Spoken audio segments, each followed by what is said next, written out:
That's my old friend Narahari. Jai, Hare Krishna Maharaj. Hare Let's have the Krishna. association again today. It's my pleasure. So we're going to speak on the Bhagavatam. I'm just making sure everything's set up here. We're recording on Ustream also for people who are on Ustream. And so I will begin with the verse then. What's that? Okay. Is that all right? So the way we do this is that we chant responsively. Oh, okay. Okay. On our end. So I'll read the Bhagavatam verse. Is that right? Yes, 353. Yeah, I'm there. Okay, here we go. Om Namo Bhagavate Vasudevaya. Om Namo Bhagavate Vasudevaya. Om Namo Bhagavate Vasudevaya. Om Namo Bhagavate Vasudevaya. Om Namo Bhagavate Vasudevaya. Om Namo Bhagavate Vasudevaya. Janasya Krishnat Vimukasya Daivat Adharma Shilasya Sudukitasya Anugrahaya Iha Charanti Nunam Bhutani Bhavyani Janardanasya Janasya Krishnat Vimukasya Daivat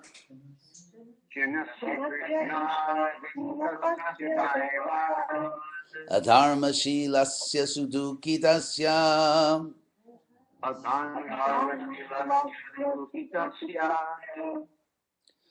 Anugrahayeha Charanti Nunam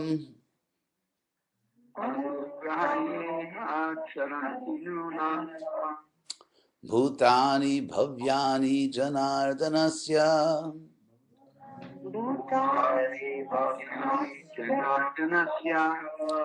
So, this is Srimad Bhagavatam 353 and Prabhupada's translation. Janasya, of the common man, Krishnat, from the Supreme Lord Krishna, Vimukasya, of the one who has turned his face against the Lord.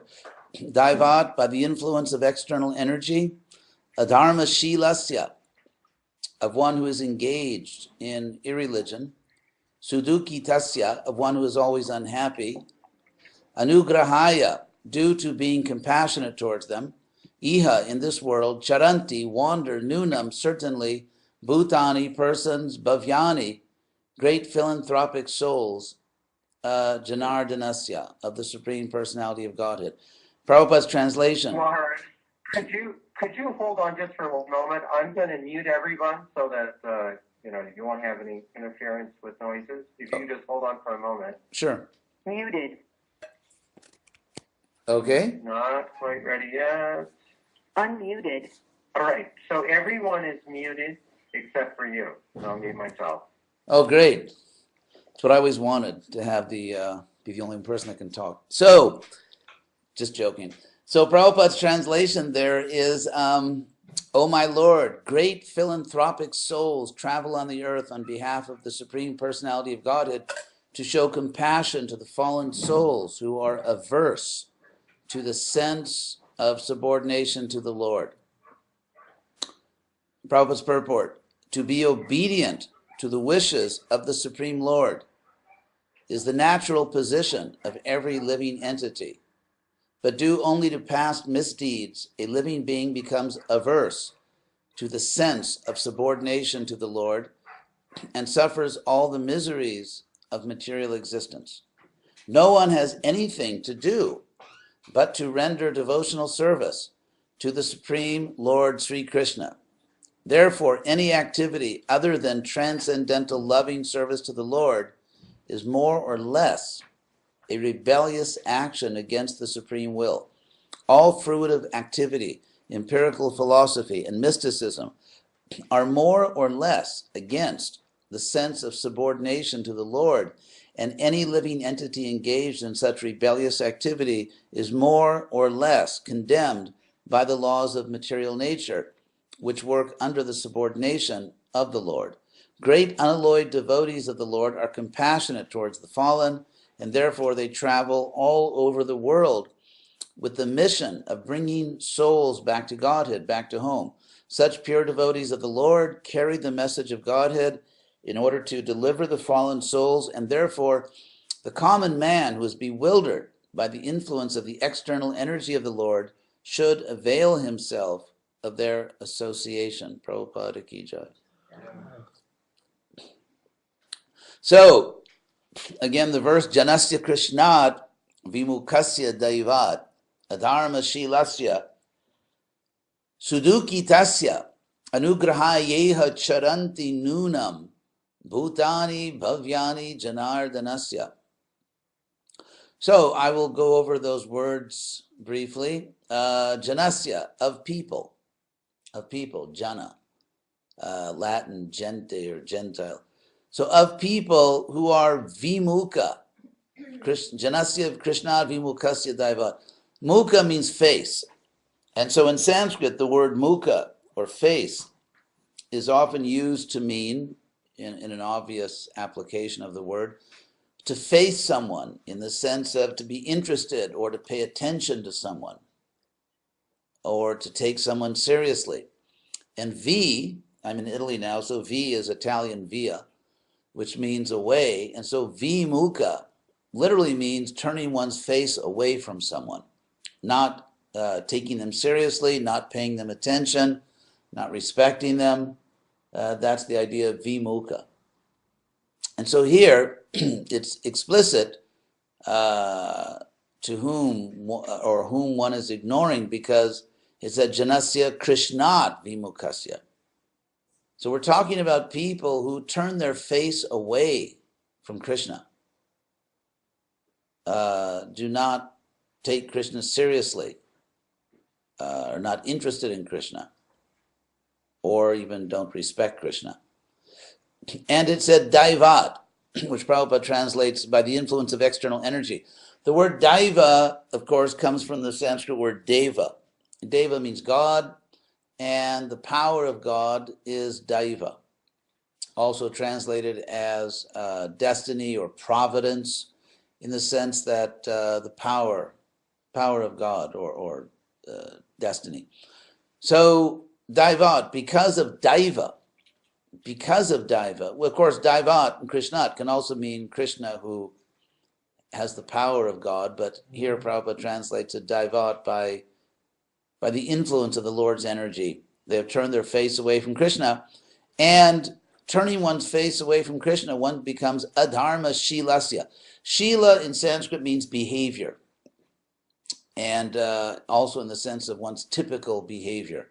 And so adharma shilasya means those whose behavior is typically adharma, against justice, against the will of God, against the objective, reasonable cosmic law which governs the world. Adharma shilasya, and because they are acting in that way, they are sudukitasya, very unhappy. For example, I remember that I saw in the news years ago, they had a special team, the New York City Police have a special team which would recognize and identify criminals just by walking down the street. And so they were interviewing these people, and they said that the way you recognize criminals is they're nervous. And it's one of the, obviously not every nervous person is a criminal, but almost every criminal is nervous. And so because if you're breaking the law, if you're in danger then you're going to be nervous. And so that's the idea here. Adharma shilasya sudukitasya. If one is breaking the laws of God, not following the laws which guarantee cosmic justice, then one will be in anxiety, one will be unhappy. Because by acting inappropriately, by not following reasonable principles of justice and good behavior, principles that guarantee the peaceful interaction of all people, by doing this, one is actually disturbing the world, and that disturbance, of course, comes back to one, and so one becomes disturbed. So, anugrahaya. So now we come to the good guys. We've talked about the bad guys, now we're going to come to the good guys. And they are bhutani, beings, or people, creatures, who are bhavyani. Bhavya, it's very interesting in Sanskrit, I'll go a little bit into it. Bhavya comes from the Sanskrit word to be, bhu. And so bhava can mean existence. Bhava can mean material existence, as in the first Shikshashtaka prayer of Lord Chaitanya, Bhava Mahadavagni Nirvapanam. So bhava can mean the material world. It means that because the verb bhu in Sanskrit means to be, but also it means to become, to come to be. And therefore, since the spiritual world always exists, but the material world comes to exist and then goes out of existence, therefore it's called bhava, literally the becoming, with the idea that anything that comes to be will also go out of existence. And so, but there's another sense of bhava, of becoming, which means that, so to speak, you become someone. In other words, we all have desires, we all have wishes, and so the idea here of bhava is that one comes to be in the sense of coming to prosper, that one's existence advances. And so in that sense of the word bhava, we have the word bhavya, which means, it's a noun from bhava, which means that which brings desirable things into existence. So now you know the lowdown on that word. So here it's talking about bhutani, beings who are bhavyani, who bring about prosperity, who bring about, in the highest sense of the word, it doesn't just mean they fill up your bank account. Bhutani bhavyani, beings who bring about a desirable or prospering state of being.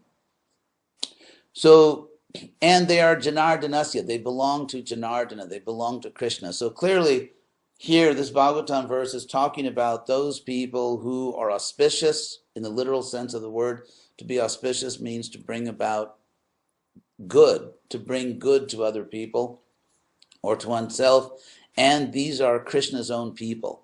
Bhutani, Bhavyani, Janardanasya. So interestingly, those people, anugrahaya, in order, for mercy, out of compassion, or in order to promote or to be kind, iha, in this world, charanti, they travel. That's very interesting, because you could, why not say that those who are compassionate, Krishna's own people, who bring about the good for other people, they just sit in one place and everybody comes to them. But it said here that that's not the case. Actually, they travel. Why? Well, Prabhupada once said to me in his garden, I was sitting with Prabhupada in his garden, and he said to me that for salesmen and preachers, traveling is good. And so, you understand that, right? Yes. You have to travel to make money. So the idea here is that it seems that there are two reasons to travel. One reason is because most people in the world don't live where you do. And therefore, if you actually want to reach a lot of people, you have to travel. For example, now I'm in Italy, and this has been a wonderful experience for me, and hopefully it's not too bad for the for everyone else. But so by traveling to this country or that country, you just meet a lot more people. And another thing is that there's an old saying in English, and I'm sure in every other language in its own way, that familiarity breeds contempt. And so if you stay too long in one place, people, they take you for granted, and And so even Prabhupada, for example, he came to New York and he stayed for a while and then he traveled. So it also, in a sense, traveling for someone who is trying to act as, or who is acting as a spiritual leader, traveling also keeps or can keep relationships fresh and people, because a preacher also may take people for granted. If you see the same people every day, it may become almost awkward, or like, well, I don't want to preach to that person. It's my neighbor. I can't preach to my neighbor.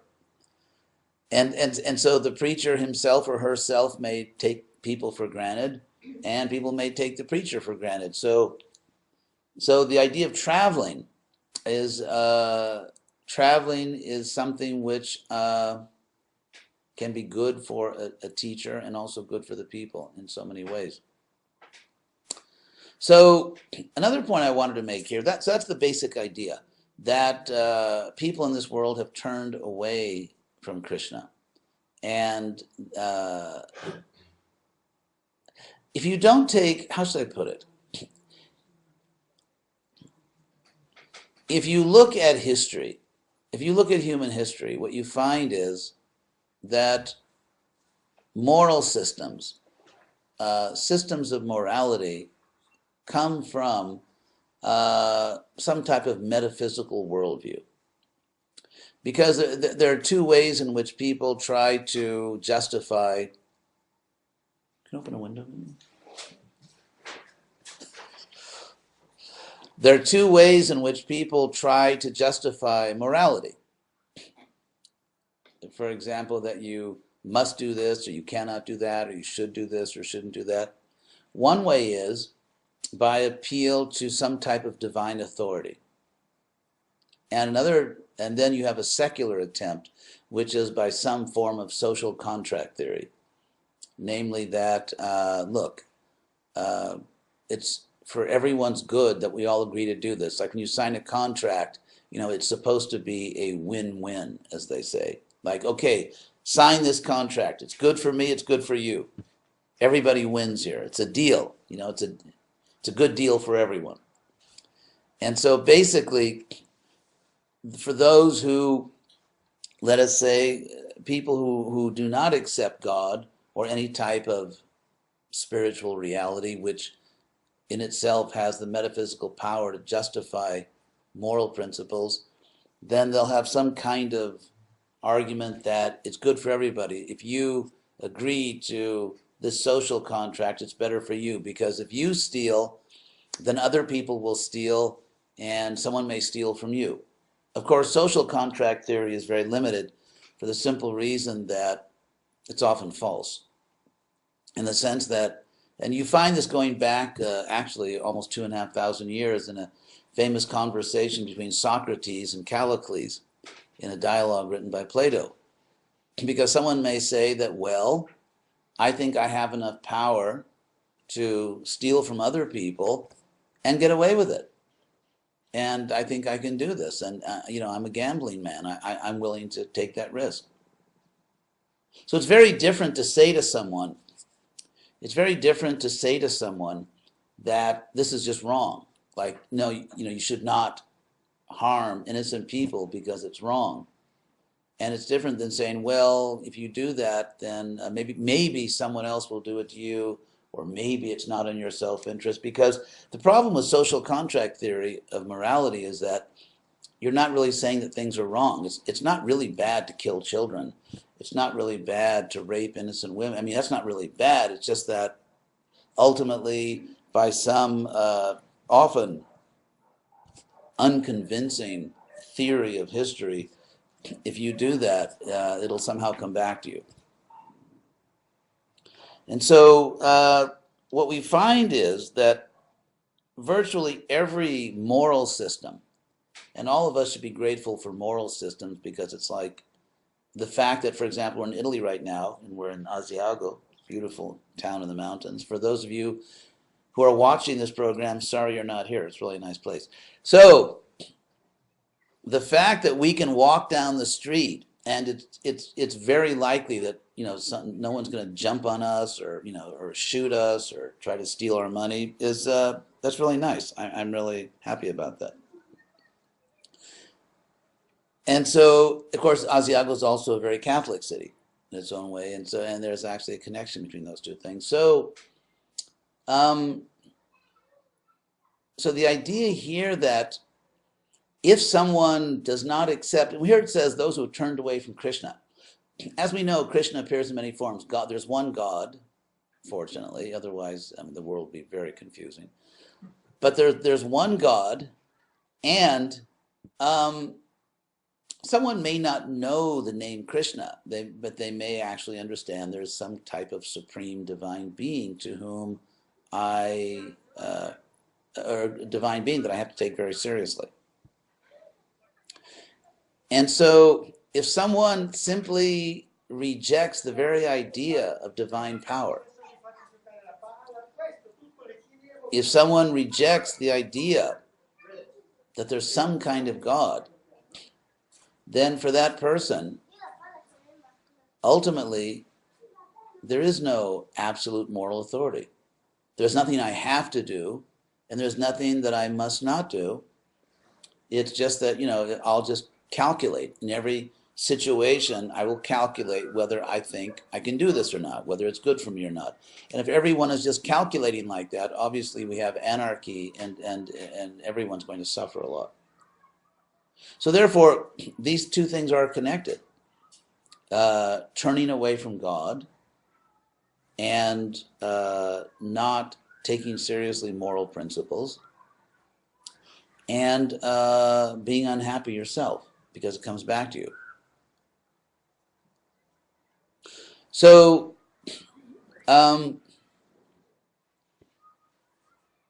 point I wanted to make about this verse is Prabhupada's purport. Actually, it's I think this purport, when I read it the first time a few days ago, because I knew I was going to speak on this, I was really amazed at Prabhupada's unique purity and boldness, because he really, let me put it this way. In order to live in civilized society, we have to be civilized, and you have to have good manners, and you can't offend and insult everyone you meet. At the same time, there are some ultimate truths which are very heavy. And there's a tension between, on the one hand, trying to be a lady or a gentleman and not give people the impression that we are religious fanatics, which we really aren't, at least most of us. So we don't want people to think that we are religious fanatics, because we're not. At the same time, there are some truths, there are some facts in the universe which are so strong that if we say them, people may think that is like, that's too heavy. And so if you look at what Prabhupada is saying here, it's a very heavy statement, although philosophically, it makes perfect sense. It's just that most people don't speak that way. And so what Prabhupada is saying here is that really, well, he says it in the first, he says, to be obedient to the wishes of the Supreme Lord is the natural position of every living being, every living entity. So, are we still? Yeah, I guess we're still there with the Y still connected. So, yeah, we're still there. So, this idea that every living thing has an original natural position, nature. It's that makes perfect sense, because if that were not the case, if we did not have an original position, then we really would hardly exist at all, because you really wouldn't be anything. Whatever you are now, you may not be tomorrow. And whatever you are tomorrow, you may not be the next day. And you certainly weren't 3 days ago. And so that means that the whole sense of even existing would be an illusion. Of course, but it's not. For example, Descartes, the great 17th century French philosopher Descartes, who is famous, he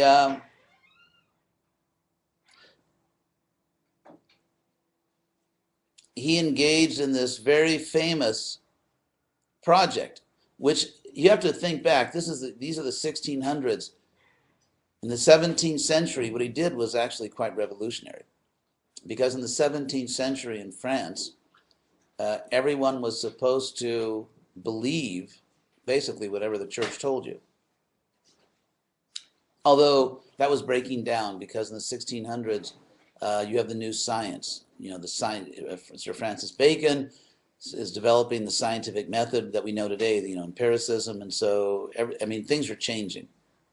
It's sort of a transition between the Renaissance and the Age of Enlightenment, and so.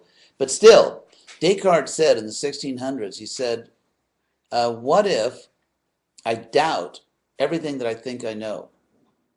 Everything. What if I doubt everything? Everything that I think I know.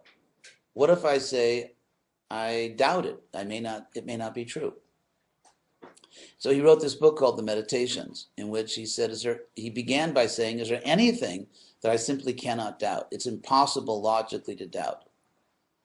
And so he came up with something. He said, cogito, which in Latin means I'm thinking, I'm conscious, ergo, therefore sum, sono, therefore I exist. So he couldn't doubt that he existed. And then, of course, after that, he was able to restore to his own satisfaction a lot of other facts, ultimately God. Ultimately said that it follows logically there's a God. But still, so the undeniable, the self-evident truth. Self-evident truth means something that proves itself. It's so obvious. It's so clear. It proves itself, and therefore it is inappropriate and unnecessary to demand that you prove it by something else. Like some other fact outside of this fact somehow proves it. And so Descartes declared that it is self-evidently true. It's so obvious that it doesn't require proof, because anything else, if you think about it, the fact that you exist as an individual person, anything else you tried to bring in to prove it would be less obvious than the fact that you're an individual person. And so by trying to prove this fact by some extrinsic evidence, you would actually be going down in terms of the strength of evidence, because the self-evident fact that you exist is more true and more clearly true than any other evidence you could bring. And so, anyway, little philosophy won't hurt you. So, if we agree with Descartes that the most obvious fact available to us, the most obvious and irrefutable fact of our life is that we exist as individual persons, then if we don't have an original nature, that would somehow not be true. And so the idea of saying I don't have an ultimate nature would be to deny what is most obviously true, namely that I do exist, and I exist in a certain way. I'm conscious, and I have a sense of my individual identity. And so if that's true, that we actually exist as individual persons, then it must be true we have a nature. If it turns out, as it will, I think reasonably, that our nature is that we are part of God, and that therefore it is our natural duty to serve God, then it follows logically that any other activity is more or less a deviation from our real nature. And so that deviation is not a morally neutral deviation. In other words, you could say that I'm driving on a road and I take the wrong road, so it's not morally good or bad that I took the wrong road because it didn't cause any harm to anyone. Let's say no one was injured by my taking the wrong road. I just eventually figured out I took the wrong road, and then came back, and it didn't cause any harm to anyone. It was my day off. No innocent people died. No one was infected with a terrible disease. It did not throw innocent people into poverty. Nothing happened. I just took the wrong road. But when we don't serve God, or when we deny God, it's not a morally neutral mistake. For the simple reason that if you understand that God or Krishna is the source of everything, then to ignore the will of God, is a problem for several reasons. Number one, because we are part of God, as Krishna explains in the Bhagavad Gita. Therefore, if I ignore God, I'm actually ignoring myself. And so if I ignore myself by ignoring God, because I'm part of God, whatever I'm doing, it's probably going to end up causing a mess somewhere. And there's the issue of gratitude. Krishna describes in the Bhagavad Gita what he calls a wheel or a cycle, which in Sanskrit is chakra. And he says that evam pravartitam chakram, a wheel has been made to turn. That's the, as you all know, causative past passive participle of the verb pravrit. Anyway, that's grammar. So, evam pravartitam chakram, that a wheel has been made to turn. And nanu varti atiha jaha, literally one who does not keep the wheel turning. Agayur has basically wasted their life. Their life has become an offense against nature, really. And indriya ramo, this person has literally just engaged in sense gratification, indriya ramo, and mogang partha sajivati, lives in vain. So what is that cycle that has been made to turn? It's actually a cosmic cycle. And if you don't keep this wheel, this cycle turning, then your life has been wasted and your life is an offense. It's the cycle of receiving and offering back. For example, if you go here in this beautiful little town of Asiago into a negozio, a store, and you take something, like your store, say Milano, and someone takes something and just walks out. The fact is, if you own a store, it's a lot of trouble to run a store. I mean, it's a lot of trouble. I mean, you need lawyers and accountants, and you've got to buy things and sell things. You have to deal with banks. It's a lot of trouble. And so if someone just walks into your store and takes something and doesn't pay, they have broken this cosmic cycle. It's interesting. It's not just the law of the city you're in. It's not just the state, the country. It's actually they've broken the law of the universe. And this is very interesting because what Krishna explains in the Bhagavad Gita is that human laws are actually simply local manifestations of cosmic laws. And this law that a person has broken by taking something out of your store is the law of reciprocation. That when you receive something from someone, you have to offer something back. And if you think about it, this principle of reciprocation is actually the basis of every human system of justice. It's the basis of every healthy, successful relationship. It's just the way the world works. It literally makes the world go round.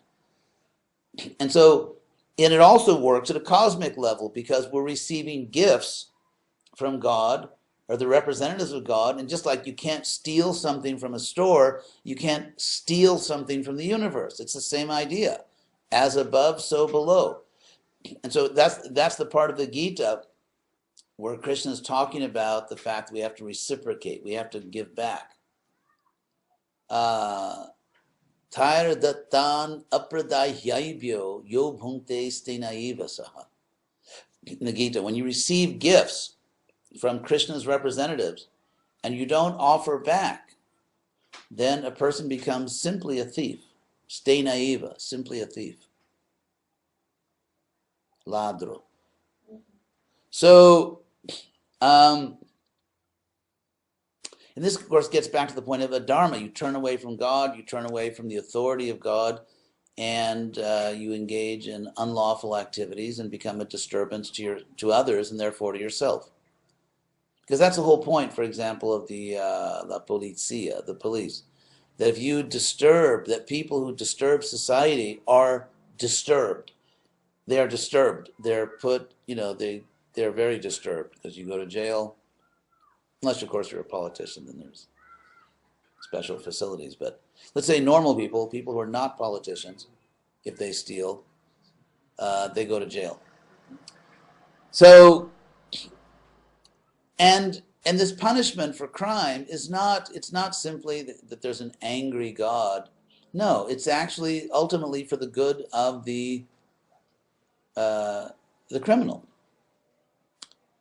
Because the system of karma is just like a big cosmic mirror, that whatever we do, God just holds a mirror up to you. This is what you did. This is what it looks like.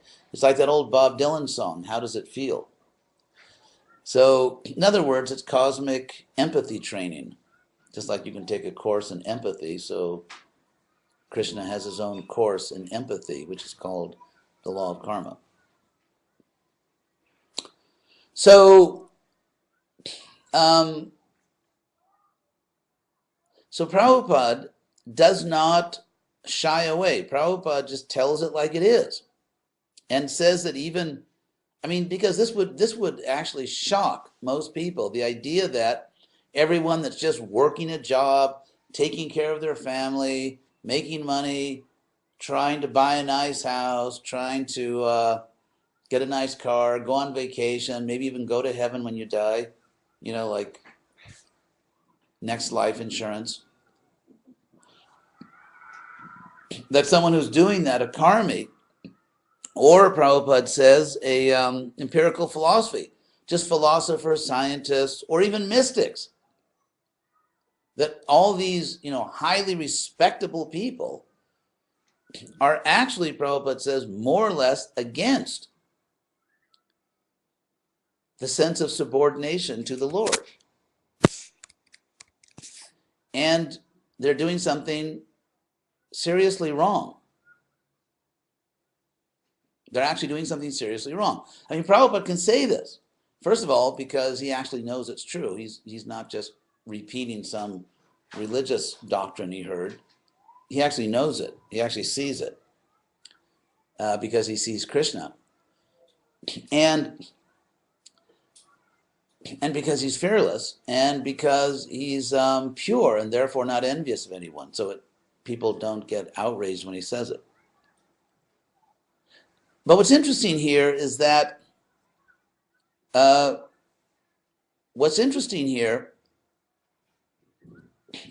you can't really understand the truth of what Prabhupada is saying, or you can't, I mean, you can understand what the words mean, but to really appreciate it, you have to know Krishna.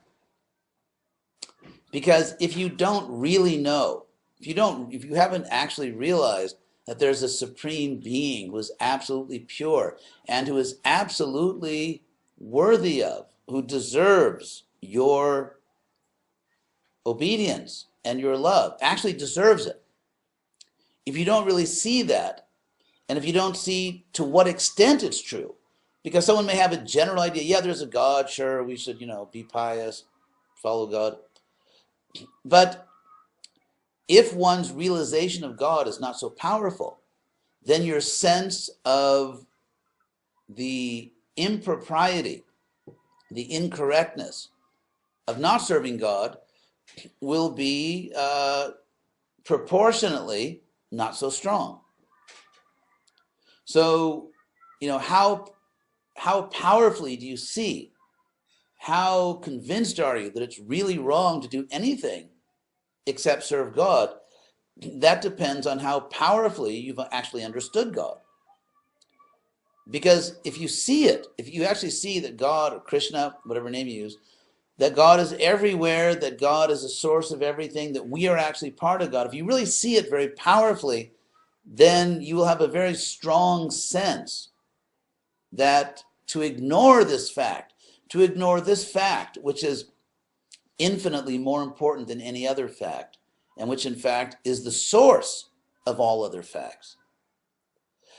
If you actually see Krishna, if you actually see God, or deeply understand Krishna or God, then it will strike you very strongly that to ignore this, to deny it, to go against it, to act as if we are alone in the universe without God is seriously, deeply mistaken. But again, one can only become convinced of that if you actually understand God, which Prabhupada does. So that's another thing that struck me is that Prabhupada, because of his purity, because of his realization, he can say things and get away with them that are hard for other people, other preachers to say. Finally, the last point I wanted to make is the need for us to take this verse very seriously. Very seriously. Prabhupada, in all the time I spent with him, I was fortunate to spend a significant amount of time with him. And probably what struck me most about Prabhupada, about his association and being personally trained by Prabhupada as a GBC and ISKCON in the Western world, and there are not many of us left, people who are trained by Prabhupada in the Western world to be senior leaders. In fact, among the active preachers, I actually don't know of anyone else. So I'm not claiming that I know something everyone else doesn't know. I'm simply saying, though, that one thing which I saw very clearly in Prabhupada, his purity impressed me very much. I mean, how could it not impress you? You could just see that this person is pure. But another thing, I'd say the other thing that impressed me most about Prabhupada was his constant sense of urgency about spreading this movement. Prabhupada was not passionate, he was not like frantic or running around, but he was always thinking about spreading this movement, and he was always taking it extremely seriously. And so if you look at Prabhupada's life, what you'll find in Prabhupada's life is something which I think maybe we need a little more of now in the Hare Krishna movement, is that when he tried a particular strategy and it didn't work or didn't work very well, he would very quickly try something else. Unlike Prabhupada, we seem to have the ability to do the same thing for decades, for years, perhaps a century. I mean, God knows how long. And even if it's not working so well, we just keep doing it.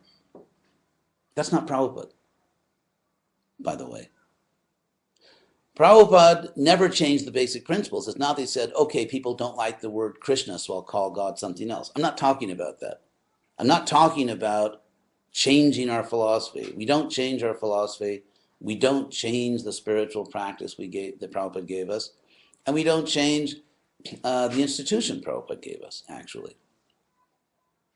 But in terms of superficial things, and some people, I think, anyway, I think it's important we know the difference, what's the surface and what is actually Krishna consciousness. If you look at Prabhupada's life, he went to Jhansi, didn't work, went to Delhi, tried giving out his little back to Godheads, wasn't getting anywhere. He switched to books. He came to America. He went to Butler. Butler wasn't happening. He went to New York. New York wasn't happening. Thought of going back to India. Then New York started happening. He was going to Dr. Mishra. He thought he could work with Dr. Mishra. That didn't work. He left Dr. Mishra. And so if you look at Prabhupada, he's constantly adjusting things, trying this, trying that, and constantly has a sense. Here's another Prabhupada story, which I will never forget. And that is when Prabhupada would come back to America. And of course, this is just as true for any other Western country.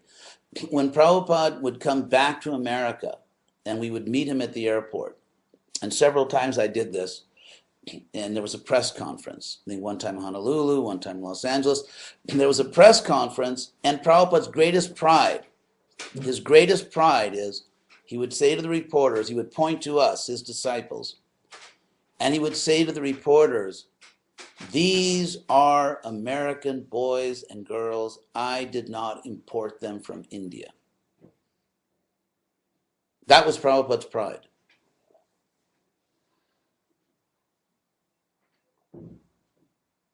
Anyway, I think the conclusion is obvious. Prabhupada, when Prabhupada mercifully came to my South American zone in 1975, he was in Caracas and he got a letter from the GBC of Southern Europe. It was Hridayananda Das at the time. And in that letter, Bhagavan had just rented a big chateau castle in Geneva. And he sent Prabhupada a big picture. There was no internet then. He sent Prabhupada a big picture of this chateau with about maybe 30 or 40 devotees in front of the building. And Prabhupada answered him because I was there. Prabhupada wrote back and said, that's very nice, but are these local devotees or have you imported them from somewhere? Did you bring them from somewhere else? So this idea that number one, we have to, when Prabhupada went to Africa, he went to Africa and he saw that the devotees were mostly preaching to the Hindu community. And it was Prabhupada, not the local devotees. It was Prabhupada that said, you have to attract and persuade, you have to preach to the local people, the Africans in Nairobi. That was Prabhupada who said that. So whether it's America or Europe or Africa, always the same message. We want local people, and Prabhupada wanted the movement to grow. Prabhupada took the growth of the movement, the fact the movement was growing, as evidence that it was bona fide, that it was potent. Prabhupada never was satisfied to see the movement not growing powerfully and just say, oh, well, whatever. Someday, we have prophecies on our side.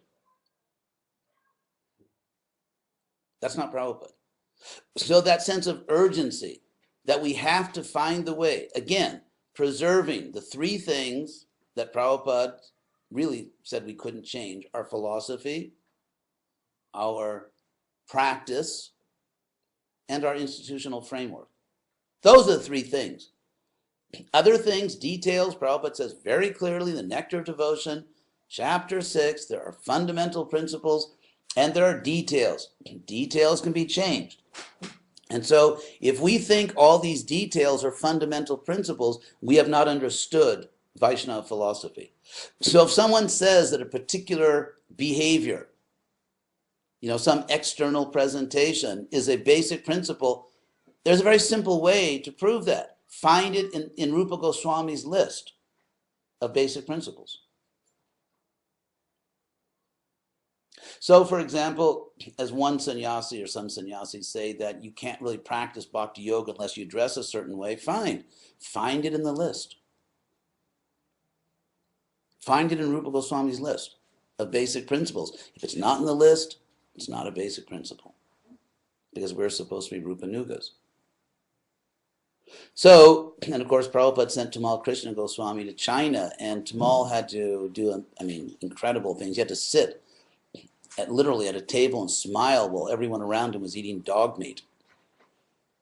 He cut off his sika. He did so many things, and Prabhupada was so pleased with him. And now we have thousands and thousands of Chinese devotees. So I'm not saying the way to spread the movement is sit down with dog eaters. I'm just saying that in every place we have to find the way. And so that's the mercy. When you really love someone, you'll do anything to help them. When parents love their children, they'll do anything to save their children. So do we as Vaishnavas, and this is not a rhetorical question, it's a real question, do we, who claim to be followers of Prabhupada, do we have that level of compassion? How unselfish are we willing to be? What are we willing to do in order to reach people, in order to spread this movement? Because that's the real Prabhupada. If we want to keep Prabhupada in the center, let's keep the real Prabhupada in the center. The Prabhupada who was completely dedicated to making this movement work, to spreading this movement, and that would not stop trying things until he found a way to make this movement grow. That's the Prabhupada we need to keep in the center. Because obviously Prabhupada is a perfect example of what this verse is talking about. What Prabhupada calls philanthropic souls. Philanthropic, of course, being his translation of bhavya. Philanthropic souls who travel the earth on behalf of Krishna to show compassion of the fallen souls. So, thank you all very much for your attention. Now I think questions? Maharaj, I have a question. Yeah. Ramanandaji, I'm echoing. Can you I'm stop trying to that? figure out where that's coming from. Anyway, go ahead. Okay, we'll give it a try. Boy, great class as always. Thank you so much. Thank you. Whenever we go into the subject of take part it really interests me because it seems like an inescapable paradigm that's so logical that he spoke with regard to solipsism. I think therefore I am, and that's when you lock into that, it's hard to go anywhere. It seems impossible. I missed the bridge that you were trying to explain how he took a leap to somehow come to the conclusion that there may be a God. Oh, I didn't really cover that. You'd have to read his book. It's not a long book. And actually, I should probably reread it, so next time I mention him, I can do that too. But sorry, I'm a little rusty on Descartes in terms of his proof for God. Where I've always gone with it is, well, even if in fact the only thing that really exists is within our own purview, it is in our own thinking or in our own world, Krishna is still the best game going anyway, whether he exists or doesn't exist.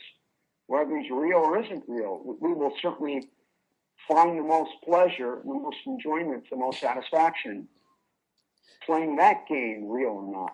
Yeah, that sounds more like Pascal, another French philosopher. Yeah, but of course, I mean, it's true. It's true. I'd actually like to address another question which was sent in by Parang Shreya Das in Germany. And it's a very intelligent question. What is the opposite between a dogma and an axiomatic self-evident truth? Very intelligent question. Danke für die Frage. So, it's a very good question. Actually, it's making me think, which is not really very nice of him. But, okay, so if we think about what a dogma is, actually, let's look up the word dogma. The word dogma in English means, in the Google dictionary, which is one of the worst dictionaries online, but still, it says a principle or set of principles laid down by an authority as incontrovertibly true. That means you can't refute it. So a dogma, obviously, it's a very good question. Obviously, anyone could simply say that it's self-evidently true that the world was created by the great pumpkin that hovers above the moon. And I see it, I know it, and it's real, and if you don't see it, you're just in a type of pumpkin illusion. I mean, something absurd like that. And so anyone can claim that. Someone could claim that this is a self-evident truth. But there's a, how should I put it? There is a, there are certain rules of the game here. It's a free country, let's say in Italy or America, so anyone can claim that something is self-evident truth, but who's going to believe it? Who's actually going to believe it? And ultimately, you as an individual, let's say you as an individual soul, if you hear someone claiming this is a self-evident truth, you will investigate. You may investigate it. If it has enough merit, if it interests you, you may investigate it, and then you'll make your decision. Then you'll make your decision. So, so public opinion, we are so used to, how should I put it? We are so used to surveys, like public opinion surveys, and 37% of the people think this, and 59% of the people think that. And if over 50% think that, then it's true, or it's true for them. But, for example, there's probably a strong majority of people in the world who think it's okay to kill animals and eat them. And yet, when you understand that that's not all right, when you actually realize that it's not all right to commit cruelty and brutality against innocent feeling creatures, or even that God is present in these creatures, it is an understanding which it's you and other people who have this knowledge share. Because, I mean, to give an example, almost everyone in the world believes there's really a world. Like we're actually in a real world. We're not just, let's say, trapped in the laboratory of some evil genius that makes us believe we're in a world. And so you could say, well, what if? You could say, what if anything? And so there's actually an infinite number of statements you could make or questions you could ask, beginning with the words, what if? But ultimately, in the real world, we do not take all these theories or all these claims as being equal. Ultimately, what happens in the real world is that people reject claims that don't seem to have any serious possibility of being true. Take, for example, justice systems all around the world.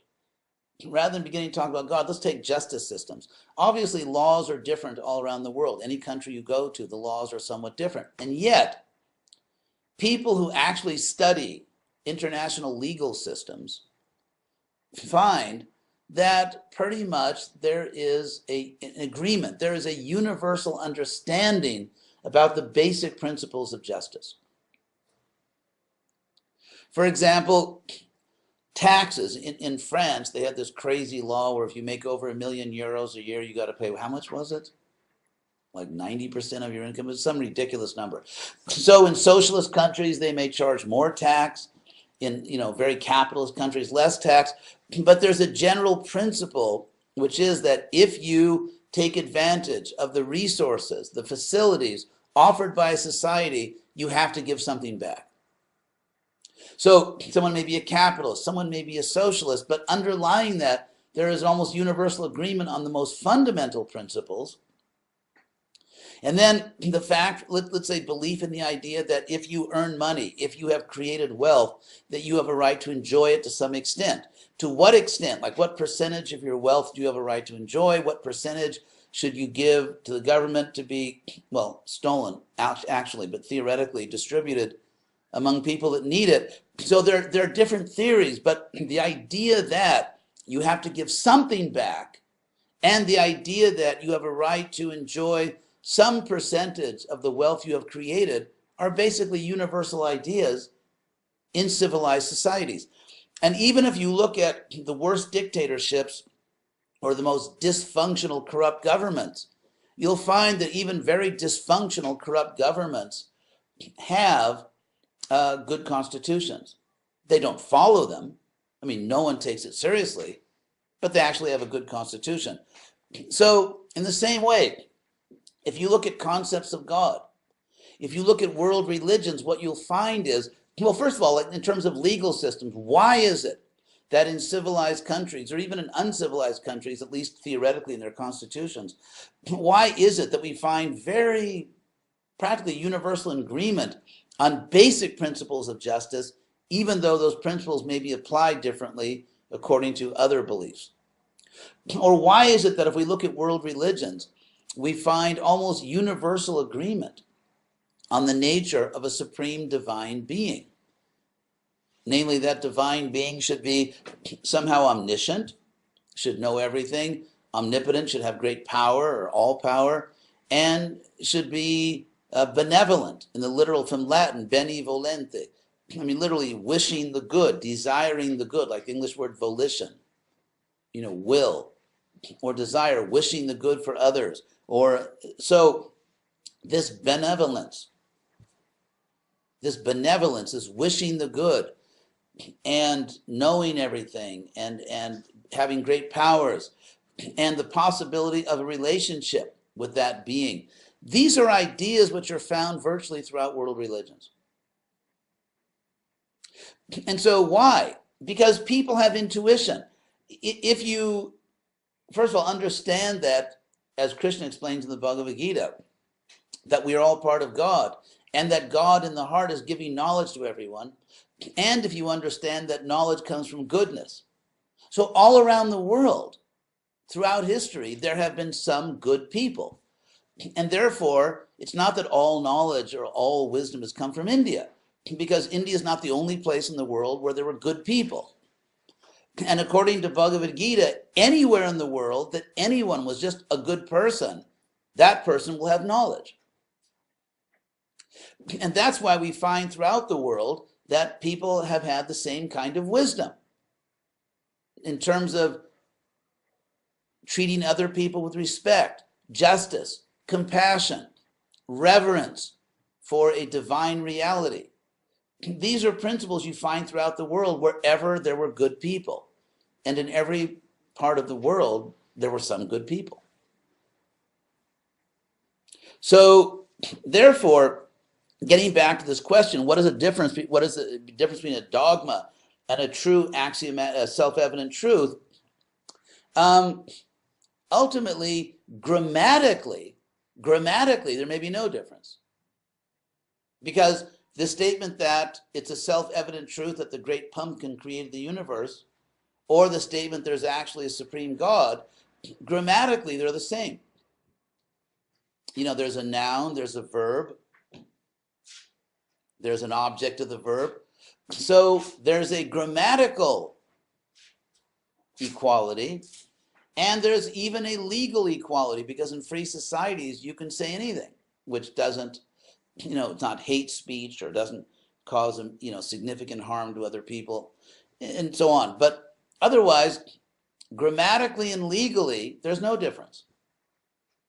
But what actually leads people to make their decisions that this is true or this is not true is their deep intuition, because God is in their heart. So, for example, take the claim that Jesus is the only way, that there's no other way to God but Jesus. What we find is that this claim was accepted by most people only in history in societies where there was very extreme violent coercion. In other words, we actually don't find that significant numbers of people for significant periods of time believed this if there was no violent coercion. Now, I'm not saying Jesus is not divine. I personally believe Jesus is divine. And there are many good people who accept Jesus as divine. But my point is specifically this. People, significant numbers of people for significant periods of time have not believed that Jesus is the only way, which first of all is something Jesus himself never taught. But anyway, so again, if you look at free societies where there is not heavy coercion of one form or another, many people respect and love Jesus and also understand that there are other paths. In fact, in America, which is kind of known for having all these like fanatical born-again type people, the latest serious study, which is, there's a foundation called the Pew Foundation, and they're probably the main group that does like surveys of attitudes about religion in America. And what they found is that two-thirds of American Christians, whether Protestant or Catholic or Orthodox or whatever, two-thirds of American Christians believe that you can go to heaven some other way. For example, when I was living in this very beautiful little college town in North Carolina, Davidson, North Carolina, for the year before I came on this trip, and one of my neighbors was the minister for the Episcopalian Church. How do they say it in Italian, Episcopalian? Yeah. Anyways, very nice guy, you know, intelligent, nice guy. We used to have conversations. We'd run into each other. It's a small town. And so one time we were talking, and I pinned him down. I said, well, you know, do you claim that Jesus is the only way and that what I'm doing is not a valid way? And he said, very interesting, he said that Jesus is my only way, but not necessarily for everyone. I thought that was a very intelligent, reasonable answer. And so what I mean to say is, because someone could say that, well, if people over time, I think what you'll find is that when people are left to their own, when people are free, when people are not brutalized, they're not threatened or coerced in other ways, when you just let people be free, what you find is that most people in history have concluded that there's some kind of God. Most people in history have come to that conclusion. Even in Europe, which is famous for its sort of like, post World War I and post World War II agnosticism, even Europe, not Italy, but Italy is always there, But even in Northern Europe, things are changing actually a little bit. Not necessarily everyone's rushing back to the churches in North Europe, but things are changing if you actually monitor North European cultural history. And so what we find is that in terms of self-evident truths, just as it's self-evident that we exist, it's self-evident that we're in a real world for almost everybody. It's self-evident that we exist in a real world and we're not just lost in our own minds. There actually is a world out there. And for most people, it is a self-evident truth that some kind of divine power ultimately explains why the world exists, why we exist, and how it exists.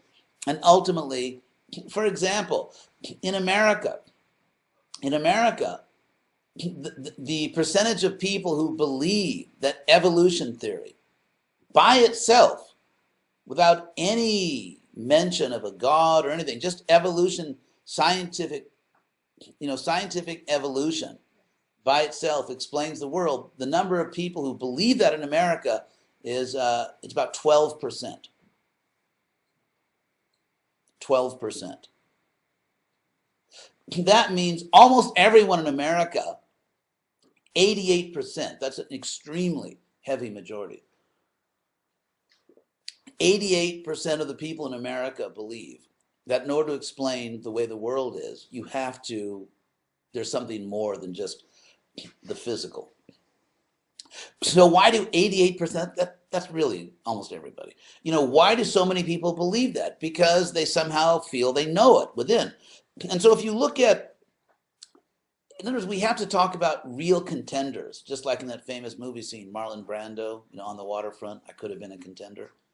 Anyway, you have to know Hollywood to appreciate that. So, in the real world, among real people, not every foolish claim, not every dogma deserves to be taken seriously. For this simple reason, you could give a type of metaphysical, psychological argument. You could say, if it's the case, if something really is true, like there's a God, if there really is a God, and if we exist in such a way that we can know that, and if God exists in such a way that he wants us to know it, if all those things are true, God exists, God is knowable, God wants to be known, and if we want to know God, if all those things are true, then it would follow logically that we can know God. And that turns out to be the case. It turns out to be the case that most people in the world believe that they do know that there's some type of divine reality beyond the physical. Most people in the world, now you can say that doesn't prove anything, but you should be careful before you say that. Because if you say the fact that most people in the world believe they know in some way and to some extent that there's something metaphysical, which is real, some type of metaphysical being, if you say that does not show anything, then in fact you are accepting a radical, extremist theory of basically of human delusion. Human beings would have to be so radically deluded that practically anything that human beings in general said could very likely not be true. Even the belief that the world exists. So you cannot simply walk away from or dismiss the fact that billions and billions and billions of people believe they know something. Because if you dismiss that, then human knowledge itself becomes radically challenged and you can't really claim that we know anything. But then, if you say we don't know anything, you claim to know that we don't know anything. In other words, you end up just babbling, blah, blah, blah, like that. Because if you say we don't know anything, then you don't know that we don't know anything. It just leads to nonsense. In other words, if you say that the fact that such huge numbers of people believe they know there's some kind of God, or if you say that doesn't mean anything, then basically you are sabotaging the very possibility of human knowledge and engaging a type of radical skepticism which will lead to absurd conclusions and therefore is not true. So if we talk about the difference between dogma, and self-evident claims, they have different requirements. That's really the difference. So Parang Shreya, we're getting there. Just hang in there. In this sense, that a self-evident truth, which is not self-evident to most people, there would have to be some explanation. If something is self-evidently true, why is it that most people don't find it self-evidently true? And then you'd have to have another self-evident truth that only a tiny number of people are given this self-evident truth. But why? I mean, then the truth that you claim to know, the God, would have to be a very eccentric being who chooses not to give knowledge of himself to most people. And then if you say most people don't know that Krishna is God, I think the answer would be that wherever in the world people were given a free choice, they tended to believe in Krishna. For example, I explained this in my course on the history of Indian religion. If you look at the history of India, it was this incredibly competitive marketplace of ideas with Buddhism, Jainism, even Christianity, Vaishnavism, Shaiva doctrine, and the goddess. There was everything. It was like a three-ring metaphysical circus. And so in that situation, the big winner was Krishna. In a free and open, non-coercive society, over hundreds of years, the big winner was Krishna. And therefore, the most important book is Bhagavad Gita. The most important narrative is Mahabharata, and so on, and Bhagavatam. Even in Southeast Asia, at a certain point, Islam coercively spread into Southeast Asia. I don't mean to say every last person there was violently or forced to convert, but basically it coercively spread. So before Islam coercively spread into certain parts of Asia, Krishna consciousness was very popular, or Krishna. Not everywhere, but in many places. So in other words, wherever people, what we find historically is that when people are given a free opportunity to choose, that large numbers of people choose Krishna. That's why in Jakarta, for example, the capital of Indonesia, in the middle of the capital, in the plaza, there's a statue of Krishna and Arjuna on the chariot. And that's why the airline of Indonesia is called Garuda Airlines. That's why, Siam, the ancient name of Thailand. That's why the kings of Thailand were called Ramas. Just like the kings of Europe were called Caesars, which in Russian is Tsar and in German is Kaiser. So similarly, in many parts of Asia, the kings were called Ramas. And so what we find is that, in fact, when people do get a free choice, many people like Krishna. So now that brings us back to the Hare Krishna movement today and the need to actually present Krishna consciousness in a way that does not strike people as extremely exotic or eccentric. So, anyway, I'd like to thank everybody. If there's any other question? Did you see in the chat? What's that? See in the chat, there was one more question. Oh, the Skype chat. Okay, let me take a look.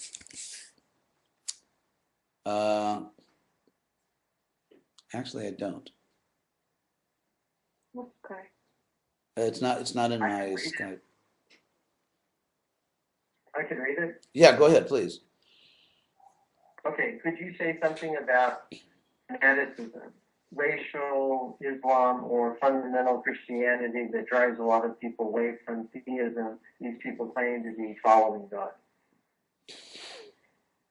Well, if we discover, as in fact we have discovered, that most people in the world, or let's say most people in America or parts of Europe, eat junk food, bad food or trashy food. The alternative is not starvation. The alternative is good food. So if there's bad religion or fanatical or violent religion, the alternative is good religion.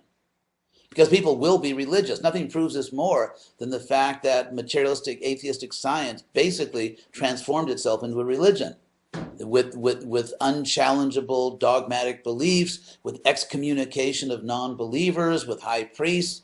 I mean, from the point of view of sociologists, this is not me talking. If sociologists have studied the social structures of the scientific establishment and found that in every sense it's a religion. And so the fact is that human beings will be religious. Human beings will elevate certain beliefs or certain ideas to a sacred status that cannot be challenged. They will have hierarchies. They will have forms of excommunicating people who blaspheme the sacred beliefs. People will be religious. And therefore, the only question is not, will human beings be religious? Because they will be. And Krishna says that, by the way, in Bhagavad Gita. In chapter 17 of the Bhagavad Gita, Krishna says, Shraddhamayo yang purusha, that every living being believes in something, has faith in something. Every human being will attach himself or herself to some type of metaphysical belief. Even if you believe in justice, justice is metaphysical, it's not physical. There's no physical object which is justice. So if you believe in justice, you believe in something beyond the empirical world. If you believe in equality, equality is a religious belief. If you believe in democracy because you also believe people are equal, if you think that people are all equal, that is a religious belief. That's not a scientific belief. Science teaches us the opposite. All people are unequal. Obviously, I can run faster than anyone in this room. It's a joke. So the idea is that if you test us artistically, intellectually, mathematically, emotionally, physically, politically, financially, if you test people, they're all different. And yet, against all empirical science, human beings today have decided to establish political systems based on a belief which is empirical nonsense, namely that everyone's equal. I'm not saying it's nonsense, it's just empirical nonsense. And so what you find is that human beings are religious. So you have two options: good religion, bad religion. No religion, not an option, because it goes against human nature and nature wins. In fact, what we find is, take the 20th century, you had these crazy ideologies like the Soviet, Stalin with his so-called Marxism, or Mao. People had killed, or Hitler.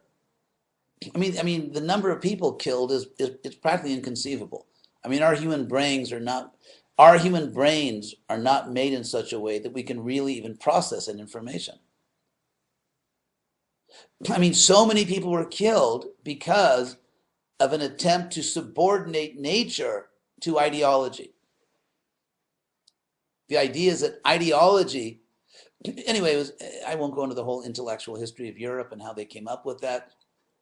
Just a very short version was that up until, let's say, the scientific revolution and the Age of Enlightenment, the idea was that God is wherever you're born. That's if you're born a peasant, you're a peasant. If you're born a king, you're a king. And so people are born in a certain way and you can't change it. Therefore, no social mobility. Wherever you're born, that's where you stay. So you had the French Revolution. You had all kinds of intellectual revolutions with the idea that there's no limits. Anyone can be anything. Anyone can be anything. So they went to the other extreme. Therefore, if we have an ideology like Marxism or Marxist, Leninist, blah, blah, blah, or fascism, that we actually have the power just to engineer humanity. that we have the power to, and that's why Hitler, by the way, was a huge fan of Darwin. Not always mentioned, but we always hear about the trial of Galileo. We don't always hear that Hitler was a great Darwin fan. But anyway, it was this naive idea that you can just make people whatever you want them to be. And of course, the result was horrible. It was just a complete Holocaust. Tens and millions of people, the most bloody, murderous century in human history, as a result of this idea that ideology can control nature. So the idea is that we are by nature religious, and you can't mess with that. We are by nature, human beings by nature believe in higher principles. So if you don't have good religion, you'll have bad religion. No religion, not an option, as Krishna explains in the Bhagavad Gita. So anyway, I'd like to thank everyone very much, and I think our time is up. So Ramanandaji, are you there? Yes. Do you want to take one more question or no? Okay, last question. We're in overtime. Okay. This is OT. This will definitely be the last. Okay. Suniti Devi, Hridayananda das from Fairbanks, California, pronounced Maharaj. Oh, Fallbrook. Krishna's Oh, Jana Nivasa. He just Sorry. wrote to me. Haribol, Jana Nivasa. Yeah, from Fallbrook. Can one obtain Krishna's realization without having to undergo miseries and sufferings? Are there examples on the scriptures of devotees who obtained that stage and had a happy life? It seems that there are plenty of devotees who underwent, and then it cuts off. Yeah. Oh, underwent miseries for the service of the Lord. When I look at Prabhupada's life, I don't see him really suffering in the way a human being suffers. And obviously, he had medical challenges, he had disappointments at home and disappointments in the preaching mission. I mean, he certainly underwent a lot of challenges, but I mean, the more Krishna conscious we are, the more we remain in transcendental consciousness. So I don't think it'd be fair to say, I don't see that Prabhupada suffered the way a human being would suffer. So really, how much we suffer, I mean, to say that something went wrong in your life is not to say that you suffered. You may take it as a blessing. Just like Narada Muni, his mother died. And he loved his mother, but when his mother died, he just saw this is Krishna's arrangement, and he went off and became the great devotee that he is. And so there's a difference between things going wrong and actually suffering. And so the more we are Krishna conscious, the less we suffer, and the less we're Krishna conscious, the more we suffer. It's just that's just the way it is, and that's the way it should be. It's like when you're driving on the highway and you're going out of your lane, your car starts vibrating. That there's a reason. That's to wake you up and to put you back in your lane. So anxiety, it's just a little, it's just a little device Krishna put if you're going out of your lane. If you're going off the road, Krishna makes your mind bounce a little bit, so you'll get back on the road. Okay? Thank you, Maharaj. Yeah, thank you. It's a pleasure. I'd like to, unfortunately, I can't see or, in a sense, personally thank everyone that called in, but I'd like to thank everybody, and it was a pleasure having this opportunity to discuss Krishna consciousness with you. So thank you all. Hare Krishna. Thank you. Jai. All glory to Srila Prabhupada. Jai. Haribol. Jai, Hare Krishna. Haribol. That's all, folks. And I'll turn off this thing here.